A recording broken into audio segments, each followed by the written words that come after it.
Assalamualaikum, আমি জাইফা চলে এসেছি আজকে জুরিসপ্রুডেন্সের উপর একটা টপিক নিয়ে ডিসকাস করব। প্রেসিডেন্টস জুরিসপ্রুডেন্সের একটা ইম্পর্ট্যান্ট পার্ট। প্রেসিডেন্টস মানে আইন বিজ্ঞান বা আইনশাস্ত্র, এটা আমরা জানি। জুরিসপ্রুডেন্স মূলত লয়ের সাথে social science, society, man and নেচারের যে রিলেশনশিপটা আছে সেটার ব্যাপারে কথা বলেছে। Jurisprudence means the study of law in a logical and philosophical manner. জুরিসপ্রুডেন্সটা অরিজিনেটেড হয়েছে ল্যাটিন ওয়ার্ড জুরিসপ্রুডেন্সিয়া থেকে, যেটাকে দুইভাবে ভাঙা যায়, জুরিস আর প্রুডেন্সিয়া। জুরিস যেটা জাজ ওয়ার্ড থেকে এসেছে, হুইচ মিনস ল, আর প্রুডেন্সিয়া মিনস প্রুডেন্স বা ডিসক্রিশনারি মানে ইচ্ছাধীনতা, যেটা আমরা জানি। জুরিসপ্রুডেন্স বা লিগ্যাল থিওরি হলো philosophy of law, that is science of law, যেটাকে বাংলায় আইনের বিজ্ঞান বলা হয়। জুরিসপ্রুডেন্স সাধারণত legal reasoning, legal institution and legal system নিয়ে ডিল করে। One of the major importance of the study of jurisprudence is its fundamental value.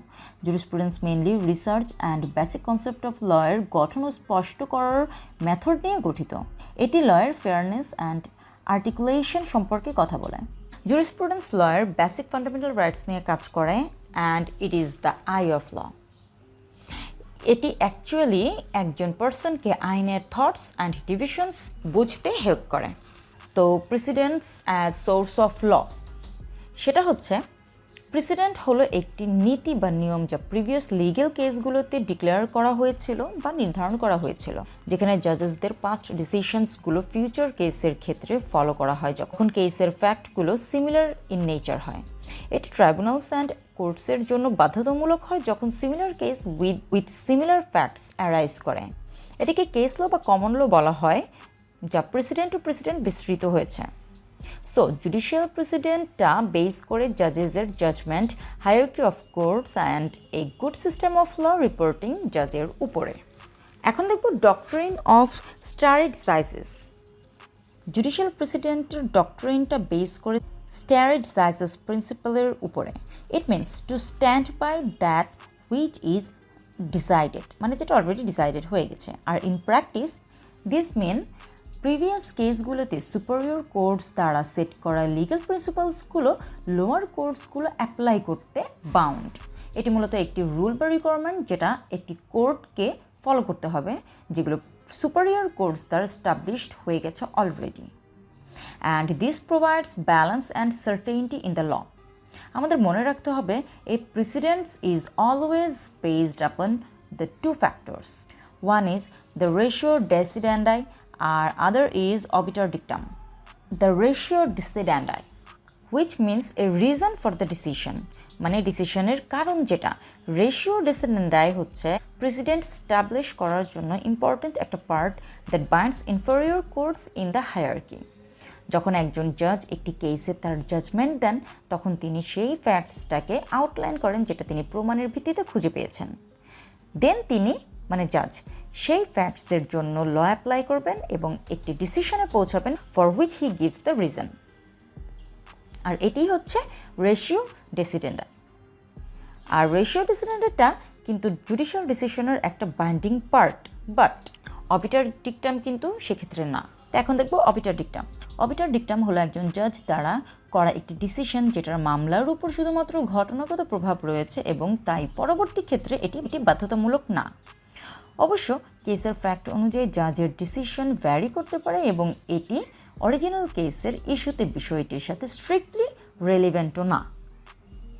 অবিটার ডিকটাম পরবর্তী ক্ষেত্রে পারসুয়েসিভ অথরিটিও হতে পারে, যেটা অপোজড টু বাইন্ডিং।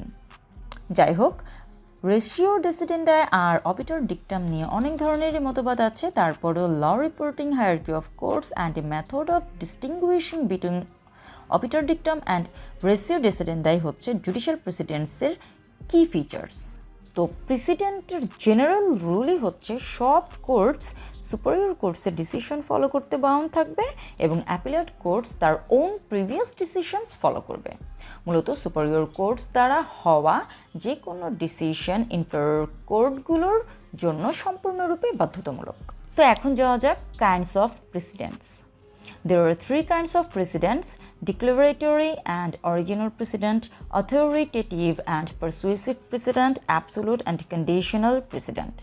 সিভিল কেসে স্ট্যাটুটরি লয়ের পরিবর্তে প্রেসিডেন্টও ইউজ করতে পারবে, আর প্রেসিডেন্টটা কিন্তু কমন ল হিসেবে পরিচিত, যেখানে জাজেসরা আউটকাম ফলো করে।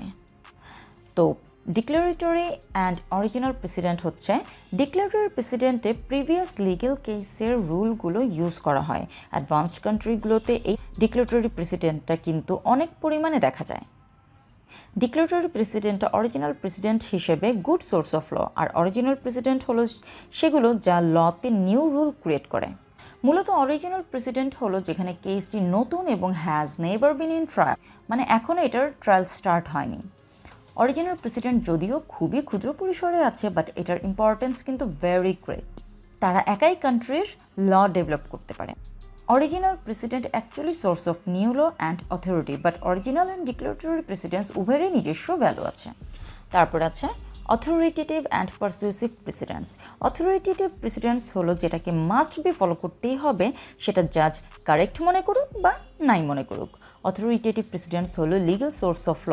সো হাই কোর্টের ডিসিশনগুলো সাবঅর্ডিনেট কোর্টের উপর অথরিটেটিভ প্রেসিডেন্টস, আর সুপ্রিম কোর্টের ডিসিশনসগুলো high court and other subordinate কোর্টসের উপর অথরিটেটিভ প্রেসিডেন্টস। অথরিটেটিভ মানে হচ্ছে এখানে কর্তৃত্বপূর্ণ। আর পারসুয়েসিভ প্রেসিডেন্টসে নেসেসারিলি ফলো করতে হবে ব্যাপারটা এমন না। জাজ এই কেসের উপর বেশি নির্ভর করবেন এবং এটি কনসিডারেশনেও রাখবেন, যদিও এটি ডিরেক্টলি সোর্স অফ ল হিসেবে কনসিডার্ড হবে না, বাট হিস্টোরিক্যাল প্রেসিডেন্ট হিসেবে ধরা হয়। এই প্রেসিডেন্টগুলো জাজকে শুধু পারসুয়েট করতে মানে প্ররোচিত করতে পারে, but it is up to the জাজ to follow them or not. একটা এক্সাম্পল দিই এখানে। House of lords court of অ্যাপিলের ডিসিশন ফলো করতে পারে এবং কোর্ট অফ অ্যাপিল হাই কোর্টের ডিসিশন ফলো করতে পারে, even though it is not strictly bound to do so. তারপরে আছে absolute and conditional precedent. Absolute authority precedent হলো যা একেবারে বাধ্যতামূলক, তবে আনরিজনেবল বা ইরোনিয়াস বলেও মনে হতে পারে এটিকে।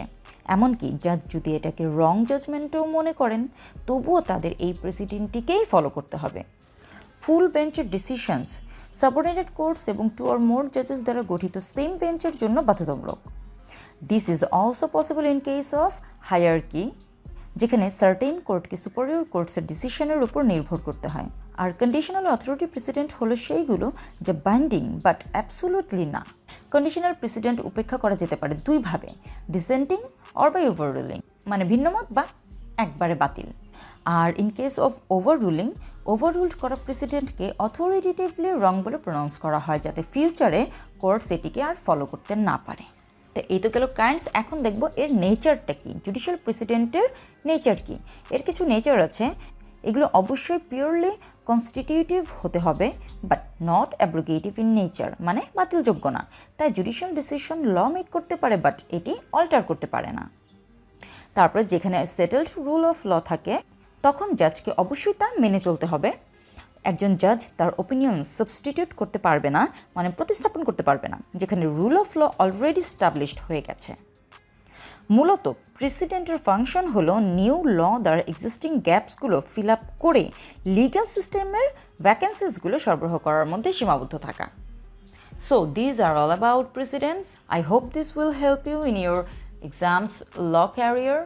If you like my videos, subscribe my channel Sadia's Doctrine and hit the bell icon for more update. Till then, Allah Hafiz.